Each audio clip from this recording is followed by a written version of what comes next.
2 વર્ષ પહેલાં એમણે right to information act RTI જે આપણો કાયદો છે એ આજે મુંબઈમાં આ કાયદાની સમજણ શું છે ને આ કાયદો આપણા માટે કેવી રીતે ઉપયોગી છે એની સલાહ આપવા માટે 10 સેન્ટરો આજે મુંબઈમાં કાર્યરત છે.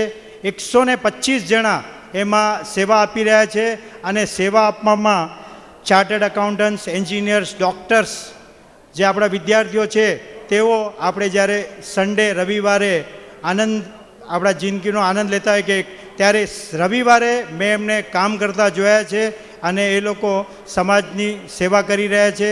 સોશિયલ કોઝ હોય, લીગલ, તમને કોઈ પણ સલાહ જોઈએ, રાઇટ ટુ ઇન્ફોર્મેશન એક્ટના તેઓ આપણને સલાહ આપી રહ્યા છે. પોણા 2 વર્ષ પહેલાં મુંબઈ સમાચારમાં ધીરજભાઈએ કોલમ લખવાની મુંબઈ સમાચારે એમને ઇન્વિટેશન આપ્યું. જન જાગે તો સવાર, આ અડધા પાનાની કોલમ તેઓ લખતા હતા. હમણાં ઓન ધ પબ્લિક ડિમાન્ડ અને એની જે વ્યુઅરશિપ વધી, લોક લાગણીને માન આપી મુંબઈ સમાચારે આખું પેજ એમને અલોટ કર્યું છે. ફ્રેન્ડ્સ, જબરદસ્ત. જે માણસ 45 વર્ષ 1967થી હમણાં 2013 લગભગ 45 વર્ષથી આ સમાજની સેવા સેવા સેવા મેં એમને જોયા છે સેવા કરતા. એમનો આ જે રેકોર્ડ છે, જે આ સેવાનો ગિન્નેસ બુક ઓફ વર્લ્ડ રેકોર્ડમાં એમણે નોંધ લીધી છે. Longest chain in India. 1500 જણા તરુણ મિત્ર મંડળમાં આજે સેવા આપી રહ્યા છે.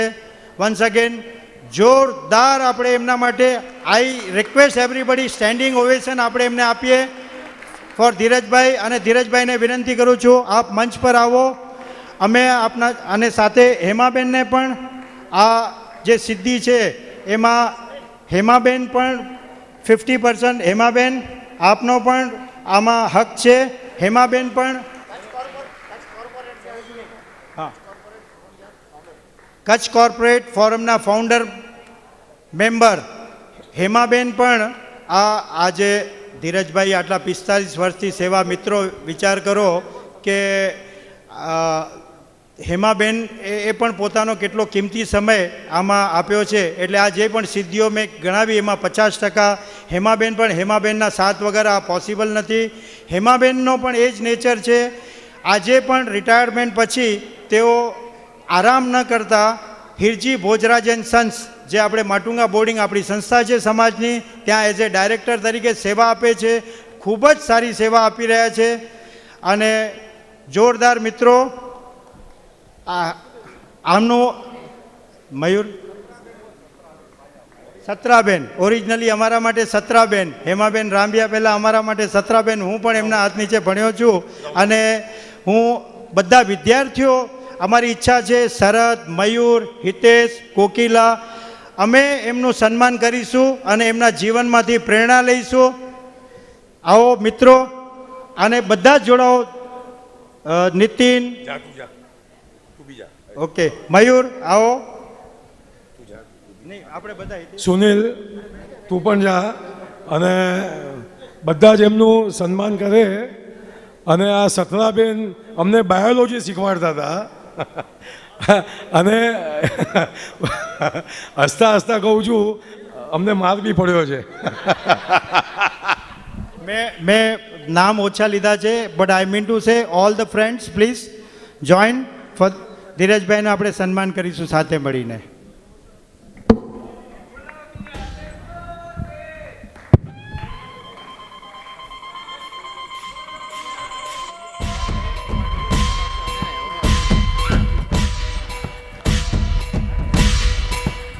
બધા જ જોરદાર તાળી પાડો બધા જ.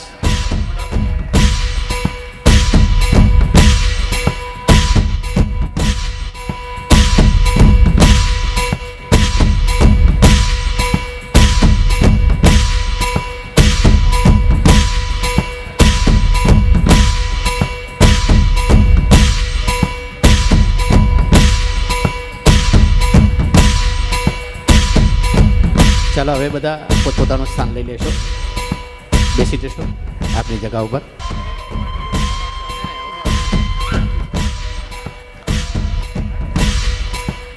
બધા જ જોરદાર તાળી પાડો બધા જ.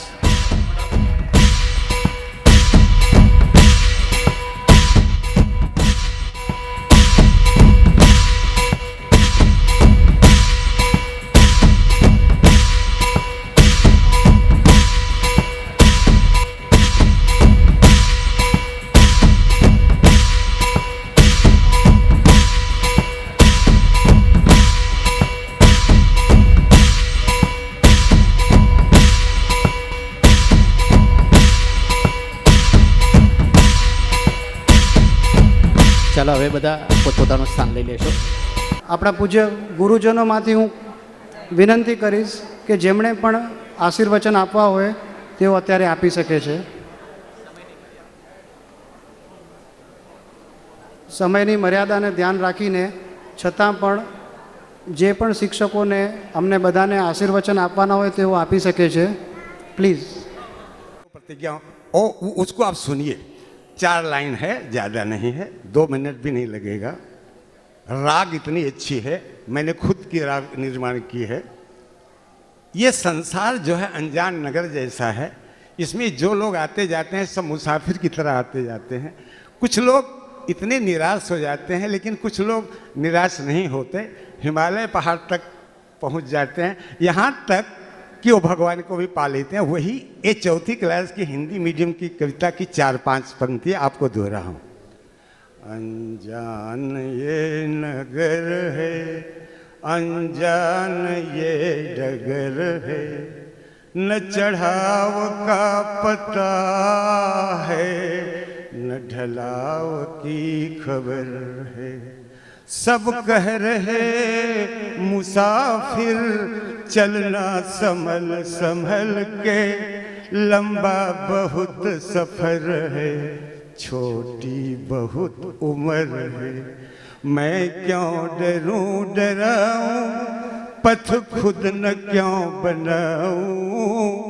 मैं चढ़ गया हिमालय, गिर गिर फिसल फिसल कर.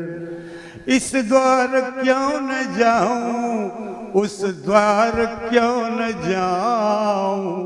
घर पा गया तुम्हारा, मैं घर बदल बदल कर. ये मेरी कविता नहीं भी. अब ज़्यादा मैं समय आपका नहीं लूँगा. मैं जानता हूँ समय बहुत गहरा चुका है. इसमें और लोगों की इच्छा जैसे मेरे दिल में थी कि VLN के बच्चों के सामने आप बच्चे नहीं हैं, बहुत आगे हैं, कभी कुछ नहीं पहुँच. आपके दिल में जब कभी इच्छा हो मुझे बुलाएंगे. मैं अकेले दहीसर से फर्स्ट क्लास में आया, यहाँ से टैक्सी लिया. ब्लॉक था, क्या बड़ा बड़ा जगह हमने नहीं, मुझे मालूम नहीं था. अकेले यहाँ सबसे पहले 2:15 बजे, पटेल साहब ने कहा 2:30 बजे पहुँचना, ये खुद 3:30 पौने 4 बजे है हम यहाँ. लेकिन मैं यहाँ आके आपकी गतिविधियाँ, दीपिका बहन के और जितने आपके साथी हैं बॉयज, सब बॉयज वगैरह कहना तो अच्छा ना, यंग मैन एंड यंग सब कर रहे थे. मुझे आपसे परिचय हुआ, अनजान में मैं आपको जान गया. Thank you. હવે હું સોનીબેનને વિનંતી કરીશ કે તેઓ 2 મિનિટ આશીર્વચન સંભળાવે. ખુશીઓમાં ફૂલેલા ખીલેલા ફૂલ હતા, ઉર્મિમાં ડૂબેલા જામ હતા. કેવા ચંચળ હતા તમે, કેવા રમતા રામ હતા. આ હવામાં હજી મહેક છે તમારી, આ હવામાં હજી મહેક છે તમારી. કેવી સદા બહાર છે યાદો તમારી. આપણે અહીંયા બધા મળશું એ કેટલું બધું સદભાગ્ય કહેવાય. એ આયોજકો બધાને મારા ઘણા ધન્યવાદ. ગુરુ, પહેલા ગુરુ ઈશ્વર જેણે તમને અહીંયા મોકલ્યા. બીજા ગુરુ તમારા માતા પિતા જેમણે બોલતા ચાલતા શીખવી અમારી આંગળીએ વળગાડ્યા. ત્રીજા ગુરુ શાળા કોલેજના જેણે તમને જીવનના આંગણે, પૃથ્વીના આંગણે સામનો કરવા તૈયાર કર્યા. અને ચોથા ગુરુ ધર્મગુરુ દરેક ધર્મમાં કેટલાક ગુરુ ઘણું સારું કાર્ય કરી રહ્યા છે. એટલે ગુરુ વંદના નાના છોકરો પણ કેટલીક વખત આપણું ગુરુ બની જાય છે. આપણું જીવન આવા અનેક ગુરુઓથી ઘડાયેલું એક સુંદર પુષ્પ છે.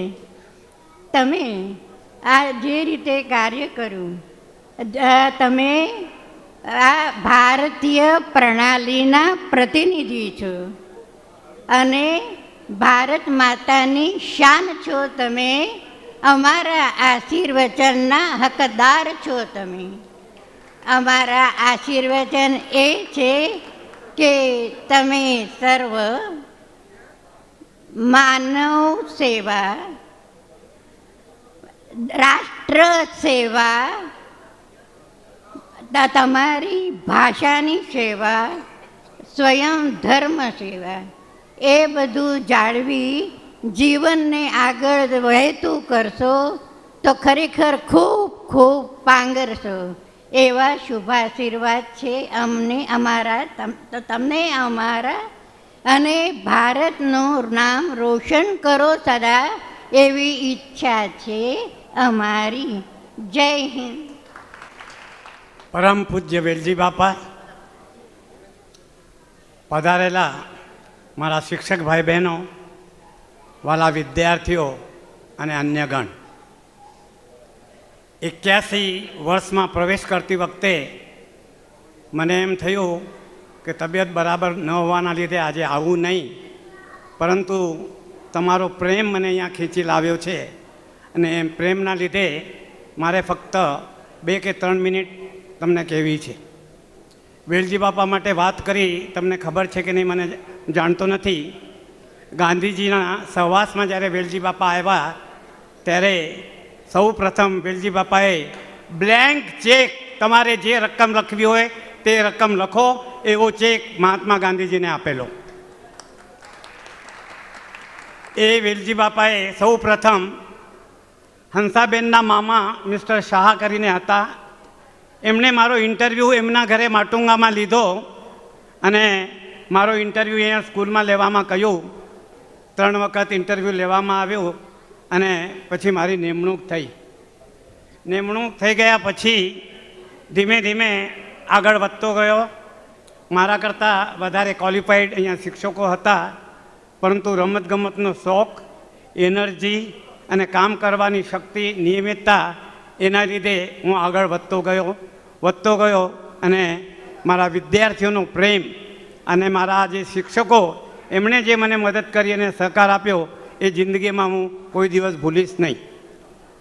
બીજું, મારા સહકારી કહેવા દો, તમને ખબર છે અહીંયા એક બેન બેઠા છે જેમનું નામ છે કેનિયા. એમની 3 બહેનો, એક બેન માટુંગામાં ત્યાં કામ કરતા હતા આપણા કચ્છી વિસાવસવાલ આપણા સાવલા વિદ્યાલયમાં, એક બેન પીડીકેમાં, એક બેન મારી સાથે. She was my right hand. પરીક્ષા વખતે, ઇતર વખતે કોઈ પણ કામ કરવામાં, ટાઈમ ટેબલ બનાવવાના એમનો જમણો હાથ મારી સાથે હતો. એ એક મારી સક્સેસફુલ થવાની એ વ્યક્તિ હતી. એના પછી આ સ્કૂલે મને પહેલાં પણ મેં કહ્યું હતું કે હું ઓર્ડિનરી શિક્ષક હતો, 129 રૂપિયા પગાર મળે. જ્યારે પ્રિન્સિપાલ થયો ત્યારે મને 600 રૂપિયા પગાર આપવામાં આવ્યો. મેં 200 રૂપિયા વધારે માગણી કરી એટલે મારા પ્રત્યે નારાજ થઈ અને મને કેમ કાઢવો એવા પ્રયત્ન થયા, જે હોય તે. પરંતુ મેં કહ્યું હું તો ટ્યુશન કરીશ, તેના વગર મુંબઈમાં મારું જીવન થશે નહીં, અને મેં ટ્યુશન ચાલુ રાખી. પરંતુ આ સ્કૂલે મને મદદ કેવી રીતે કરી? 11 વાગ્યા પછી હું એસટી કોલેજ મેટ્રો સિનેમાની સામે બીએડ કરવા માટે મને ચાલુ પગારે રજા આપી અને હું બીએડ થયો, ક્વોલિફિકેશન થયું. અને એના પછી ધીમે ધીમે હું પ્રિન્સિપાલ પણ થયો. પ્રિન્સિપાલ એટલે કેવી ખબર છે? વાલીઓને જવાબ આપવાના, વિદ્યાર્થીઓને જવાબ આપવાના, ડિપાર્ટમેન્ટને જવાબ આપવાના, બધાને જવાબ આપવાના. એમાંથી પસાર થતા આગળ વધ્યો. મારે વધારે કહેવું નથી કે આ સ્કૂલે મને કેવી રીતે મદદ કરી એનો એક દાખલો આપું. તમે હસતા નહીં. તમે કહેશો શું દાખલો હશે કે જ્યારે હું તમને કહું છું હસો નહીં કરીને? હું ભાયખલામાં એક કોકિલા કેશવજી દેઠિયા ખાખરની છોકરી એને ત્યાં ટ્યુશને જાઉં. ટ્યુશને ગયો ત્યારે એમની મધર મને કહે કે તમે હજી કુંવારા છો? મેં કહું હજી તો કુંવારો છું. તો મને કે મારા સગામાં એક છોકરી છે, કચ્છમાં રહે છે, તમે ચાલશો? મારા ભાઈ, નાના ભાઈના લગ્ન પહેલાં થયેલા. કારણ મમ્મી કહે કે ઘૂંઘટ વાળીને જ કરવું, નહીં તો નહીં કરવું. મેં કહું મારે હમણાં નથી કરવું. ભલે પછી કચ્છમાં ગયો તો છોકરીને જોઈ તો છોકરી એના ફાધર નહીં, ફક્ત 7 ચોપડી ભણેલી, ઘરની કોઈ આવક નહીં, એમના સગા એમને મદદ કરે. તો મેં કહ્યું આ તો બહુ આદર્શ વ્યક્તિ છે, આદર્શ માણસને આવું ઘર મળે તો શું ખોટું. અને પછી મેં ત્યાં 1 મહિનો મુક્કામ કર્યો. લગ્ન પહેલાં 1 મહિના બિદડામાં રહ્યો અને એના પછી બાપુજી આવ્યા અને નક્કી થયું આ સ્કૂલના લીધે આ આગળ વધ્યું અને લગ્ન થયા. આજે અહીંયા છે, બેઠી છે. 1 મિનિટ તું ઊભી રહી જા તો ખબર તો પડે. નામ સુશીલાબેન, મમ્મીનું નામ લક્ષ્મી. ખરેખર લક્ષ્મી છે. મારા જીવનમાં જ્યારે આવી ત્યારથી જે મેં જે પ્રગતિ કરી છે, જે ભરભરાટ કરી છે, જે ઉન્નતિ કરી છે, એ એના ફાળે જાય છે. ખરેખર હું વખાણ કરું એટલા માટે નહીં, હું ક્યારેક ગુસ્સે થાઉં તો એ હસવા માંડે. મને નવાઈ લાગે કે ભાઈ હસે છે કેમ.